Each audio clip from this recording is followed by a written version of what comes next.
Rail workers across England have walked out again today as part of the long-running dispute over pay. It's a bank holiday weekend, isn't it? More strikes have been planned for next Friday and Saturday as well. Well, of course, thousands of us travelling to events and festivals today will be affected. Only around half the usual train services are running, and those services will finish much earlier than normal. Well, joining us now from Stockholm is our travel guru, Simon Calder. And a very good morning to you, Simon. It seems amazing, I suppose, but very inevitable. It's a bank holiday weekend. We all want to go somewhere. And so they're walking out again.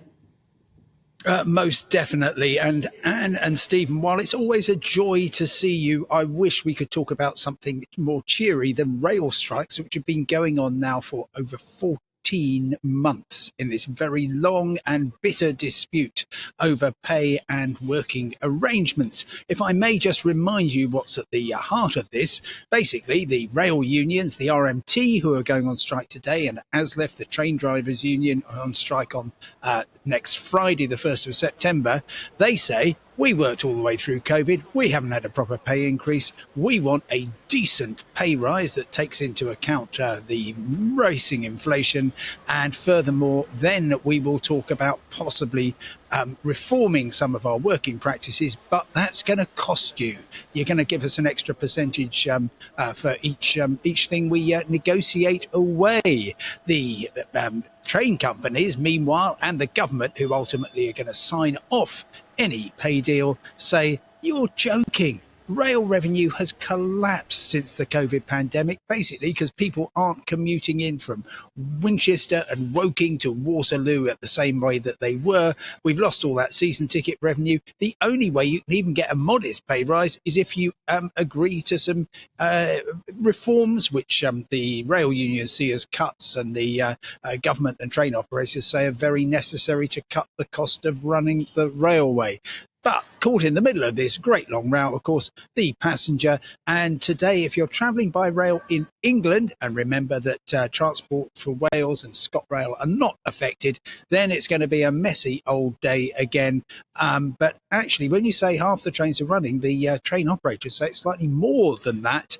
And it's kind of evidence, and that they are looking to have a kind of war of attrition, whereby eventually all the rail workers, having lost thousands of pounds going on strike and not apparently achieving anything, will return to work. Meanwhile, Mick Lynch, General Secretary of the RMT union, says, no, we are solid and we will strike for as long as it takes to win this dispute. I mean, away from what is happening for passengers today, because they're almost two separate issues in a way. I mean, it's because whether the trains are running or not, people will avoid them, I guess, on a strike day.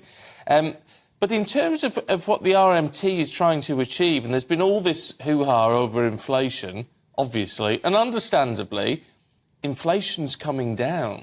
Does that not weaken their argument?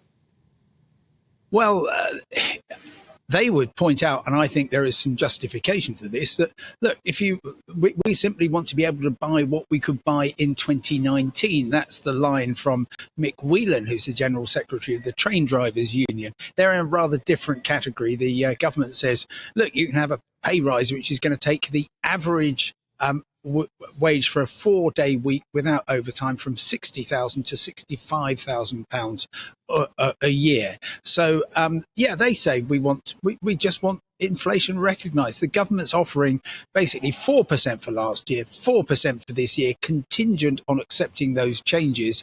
But for RMT members who are more poorly paid, they say the increase can be anything up to 13%. And they're also saying, look, for goodness sake, RMT, put this to a vote of your members rather than just the National Executive Committee sitting around having a look at it and saying, that's no good. We're going to go on strike again. And meanwhile, of course, and I think you were implying this, Stephen, it's so corrosive for confidence in the railways just at the time when you need to be able to plan journeys. For instance, I've got an important trip, London to Bristol, 3 weeks' time. I bought a coach ticket very good value, and I know it's going to run. I haven't got the same certainty over the railways. Meanwhile, do we just reiterate then to everybody who does want to travel by train today that it's the old advice, isn't it? You just got to check and double check that it's your train that hasn't been affected.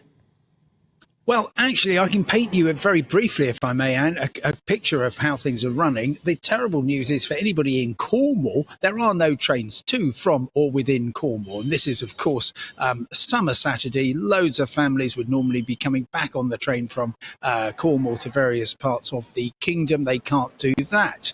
But if you go across to Greater Anglia region, that's the lines basically from London, Liverpool Street to Ipswich to Norwich to Southend to Stansted Airport, they're running a pretty normal service. And most other operators are sort of halfway between. For instance, if you want to go to from London to Edinburgh, well, there's a train leaving in the next couple of minutes. I think you might not get that one, but there's trains roughly every hour up until 4 o'clock this afternoon.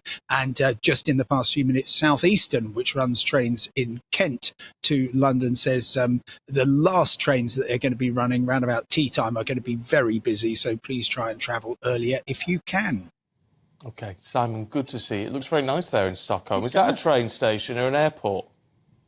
I'm very briefly, Stephen, I'm at Stockholm Central Station. And the interesting thing is, of course, this is the heart of Swedish railways. There is no ticket office. That's another part of the whole rail dispute. The government wants to close down most ticket desks. There's no ticket office at all here. You can get one from the newsagent, from tourist information, but everyone just gets them online, which is great if you are online savvy. It's not so good if you need some help.